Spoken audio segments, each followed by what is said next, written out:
उत्तर प्रदेश के senior IAS अधिकारी अभिषेक प्रकाश को सीएम योगी ने सस्पेंड कर दिया है। आईएएस अधिकारी अभिषेक प्रकाश ने सोलर इंडस्ट्री प्रोजेक्ट की मंजूरी के लिए बिजनेसमैन से 5% कमीशन मांगा था। वही जब कमीशन नहीं मिला तो उन्होंने प्रोजेक्ट की फाइल रोक दी।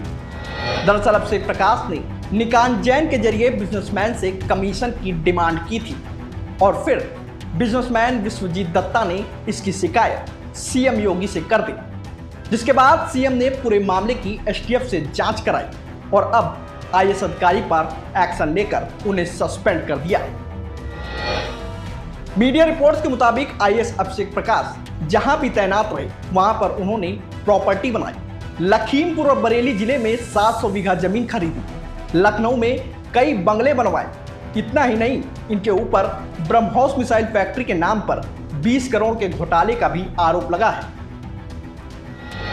बता दें कि आईएएस अभिषेक प्रकाश औद्योगिक विकास विभाग के सचिव और इन्वेस्ट यूपी के सीईओ थे। सीएम योगी के एक्शन के बाद से वह अंडरग्राउंड हो गए। वहीं उनके करीबी बाबू निकांत जैन को एसटीएफ ने गिरफ्तार कर लिया है। चलिए आपको बताते हैं आईएएस अभिषेक प्रकाश ने कहां और कैसे अपनी प्रॉपर्टी बनाई और घोटालों के आरोपों में घिर गए।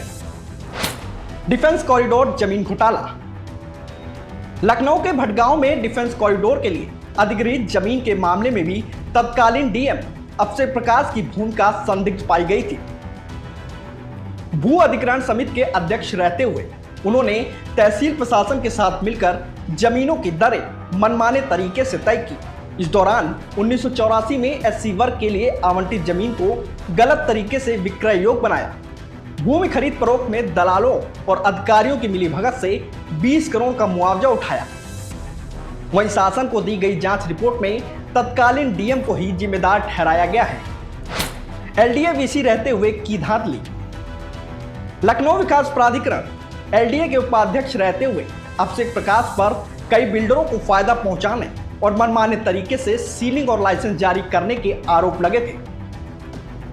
सूत्रों के मुताबिक एलडीए वीसी रहते हुए उन्होंने कई अवैध निर्माण गिरवाए, लेकिन अपने करीबी बिल्डरों को लाभ पहुंचाया था।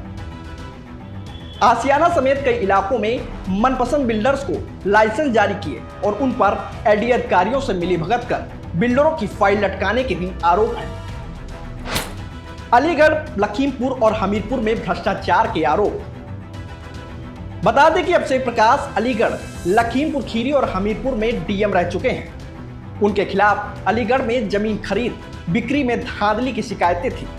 लखीमपुर में सरकारी टेंडरों में हेरफेर और हमीरपुर में खन माफियाओं से साठगांठ के भी आरोप लगे थे। आलीशान संपत्तियां और लाइजनिंग सिंडिकेट का नेटवर्क। अभिषेक प्रकाश ने लखनऊ में डीएम रहते हुए कई बेशकीमती संपत्तियां जुटाई। रिपोर्ट्स की माने तो अंचल में एक घर, आसियाना में कोठी और एक सोसाइटी में विला होने की बात सामने आई है। बिचौलिए निकांत जैन और लकी जाफरी से उनके करीबी संबंध थे, जो आईएएस अधिकारियों के लिए लाइजनिंग का काम करता था। निकांत और जाफरी ने कई बार महत्वपूर्ण प्रोजेक्ट की फाइलों को क्लियर कराने के लिए कमीशन डील कराई। 2 जिलों में डीएम रहते 700 बीघा जमीन खरीदने के आरोप। अभिषेक प्रकाश पर लखीमपुर खीरी और बरेली में 700 बीघा जमीन अपने परिवार के नाम खरीदने के भी आरोप लगे हैं। यह जमीन आईएएस अभिषेक ने अपने माता पिता और भाई के अलावा कुछ फर्जी कंपनियां बनाकर खरीदी हैं।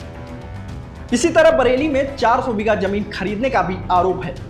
दोनों जगहों पर स्टाम्प ड्यूटी में चोरी के भी आरोप है। दरअसल डीओपीटी ने यूपी सरकार को इस पूरे मामले की जांच के लिए पत्र लिखा था, तब यह मामला सामने आया था। एसटीएफ जांच के बाद एक्शन बचाने की भी हुई थी कोशिश।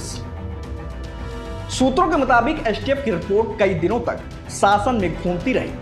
कुछ अधिकारियों ने अभिषेक प्रकाश को बचाने की भी कोशिश की, लेकिन मुख्यमंत्री योगी आदित्यनाथ ने किसी तरह की रियायत देने से इनकार कर दिया और इसके बाद तत्काल सस्पेंशन का आदेश जारी कर दिया गया। चलिए अब आपको बताते हैं कि कौन इस जांच के दायरे में है। निकांत जैन आईएएस अधिकारियों के लिए लाइजनिंग का काम करता था और निवेशकों से डील करता था। लकी जाफरी सिंडिकेट का हिस्सा घोटालों में शामिल है।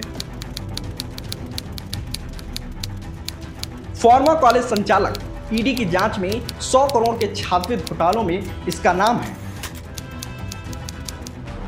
बता दें कि एसटीएफ की जांच अभी जारी है, कई और खुलासे हो सकते हैं। सस्पेंशन के बाद अभिषेक प्रकाश जो राजस्व परिषद से संबंध कर दिए गए हैं, अब वह बिना अनुमति मुख्यालय नहीं छोड़ सकेंगे।